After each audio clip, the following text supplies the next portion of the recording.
Hey guys, what's going on? How are you doing? This is Spirit of Vinyl. I'm Craig. Hope you guys are all doing well out there. Well, I thought I'd jump on real quick and do a quick little short one about the pickups I picked up in the month of August. And I didn't pick up that much. I only picked up 6 records in the month of August, which is kind of small for me. I need to get out and do more, right? Yeah, 6 isn't enough, right? We can all agree that 6 is not enough. So I need you to email my wife and tell her that 6 is not enough. Okay, so the first one I want to show.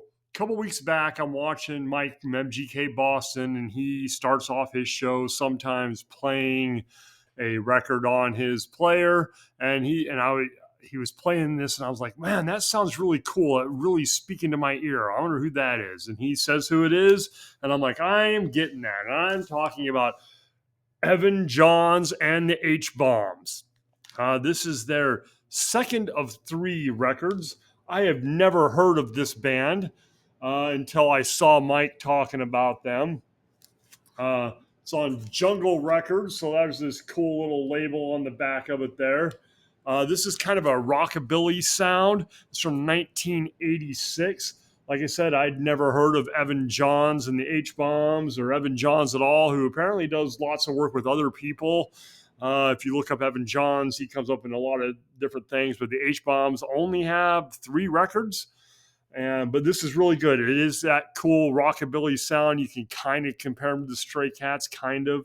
But it's really cool. Just good rock and roll, great sound, lots of piano, ragtime type of sound sometimes. Pretty cool. So, and hell, I got it for like $6. It was like $6, and it was yeah, actually, it was $5 plus $6 shipping, so it was going to be $11. And then that guy who was on Discogs charging $6 to ship, you could buy up to 10 records or something like that and not add any more money. So I looked to see what else the guy had, and that's why I picked up some of these other things. He had a whole bunch of records he was selling for $3, $4. So I picked this one on Cover Alone. This one is called The Softies, Nice and Nasty. And this is the only album that they have. And this is kind of a new wave thing. They're a band from Wales, if I remember correctly. Um, it's on Charlie Records, which I'd never heard of, but there's their cool logo on there. Like I said, I gave $5 for that. There's the back cover. The Softies. Kind of a new wave sound, cool rock sound. I did like it a lot. I will definitely be listening to these guys again. Um, and then the other one I picked up from that same seller, excuse me, it's called Eat Shit. And it's from Going Ape Ship Records. This is from 2007. And what this is just like an independent type release of Arizona hardcore music. All bands from like Phoenix, Arizona, and that area um, that play like a hardcore punk thing. It had this cool flyer in it. It's, lyrics from all the bands, and it looks like, band flyers and so on. No real cover. Um, the vinyl's pressed really well. It's got a cool look to it. It's called Eat Shit from Going Ape Shit Records. 2007, like I said, it's Arizona hardcore is what they're calling it. Hardcore bands from the Arizona area. They all got together and put out this record. And I got to tell you, it's exactly what you would expect it to sound like. It's kind of terrible, honestly. I'm not really into hardcore very much. It does have some of that punky sound. There's a couple of good songs on here, but these are all by bands nobody's ever heard of and probably never will. According to the notes on the thing, half the bands are broken up before they even got the record pressed. So just local stuff or whatever, but it was cool, and it was like $5. I got those 3 records. It was $20 to have Evan Johns, the Softies, and this shipped to the house. So I figured I couldn't go wrong. Buy some stuff that I'd never heard before. And the week before that, I got some more records in. Simple Minds, Life in a Day.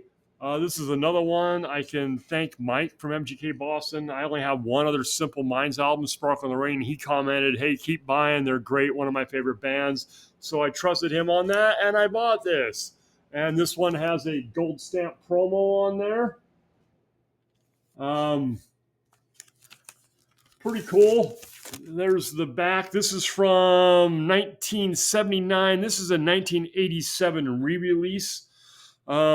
This is their second album overall. There's your label, Life in a Day. Really cool stuff, man. Sometimes it got really kind of, it's got, you know what Simple Minds sounds like. It's kind of got that sound, sort of a new wavy type, but also it's very experimental. And there's a song on here that was super good. I was like, man, it's very cool. It was like a Pink Floyd thing. I've only listened to these records one time, so I haven't built a big, notice of what they are, but I really did like this one a lot. So thanks, Mike. I will keep buying more Simple Minds. And then I bought this 7th overall from the Thompson Twins. Close to the Bone. This is basically, this is towards the end of their career. They've put other stuff out afterwards, but this was from 1987, their 7th overall album. This finishes my Thompson Twins collection. I now have everything. I showed you that a few weeks back. I bought all those Thompson Twins albums when they had like 4 of them in the store. So I saw this, and I was going for this one. And I got the Simple Minds album at the same time, but I was going for this to finish off the Thompson Twins record. So it's on Arista Records. This is later. Basically, they took a break, and Joe Leeway was out of the band, and it's just the 2 members now. And it sounds pretty good. It sounds like the Thompson Twins, honestly. It still sounds like the Thompson Twins. But yeah, it's actually a pretty good record. The reviews on it, if you look back from 87, say it's terrible, and it's just boring pop music and so on, and not very good music by a fairly decent band. But I thought it was pretty good. I didn't really see it was a whole lot different, maybe a little bit. I think it's a little darker. These 2 are a couple, and they'd lost a baby and things and taken some time off, and so when they wrote the lyrics and stuff for this, it has a little bit of a darker theme than some of the other stuff, but overall pretty good record. Their catalog for me overall is a pretty good catalog. I also finished off another band at the same time, the Motels. This is their debut album from 1979. I started buying the Motels because oh boy, oh, hell. I want to say it's I Touch Myself. I don't think that's right. I bought it for a song that they had a hit on the radio with, which is not on this. And then I'm like, that's a great album. And I started buying all their other stuff, and now I have their whole collection. This is their debut from 1979. Very cool band. Very, post-punk new wave sound. I do like it a lot. It's got, this one came with the inner sleeve. It's got a cool picture of the band in like a mirrored room. Lyrics on the back. And it's on Capitol Records. And it's got this cool Motels logo on there with the lips and stuff. And what I like about the Motels, their lead singer, I think she's awesome. I think it's a great band. I think it's a cool sound. And I'm glad I've got them all. My love for that late 70s, mid 80s poppy new wave sound was a new thing for me over the last year or so, and this finishes off my Motels collection. So that's what I picked up for the month of August, which wasn't much compared to what I normally do. I usually pick up way more than like 6 a month, but sometimes money's been tight, and we had people come to town, we had to plan ahead. So, but if you think I should buy more, tell my wife. And I'll say, hey, so-and-so says I should buy more records. All right, thanks, guys. Thanks for watching. I appreciate it. We'll talk to you all later. Have a good one, man.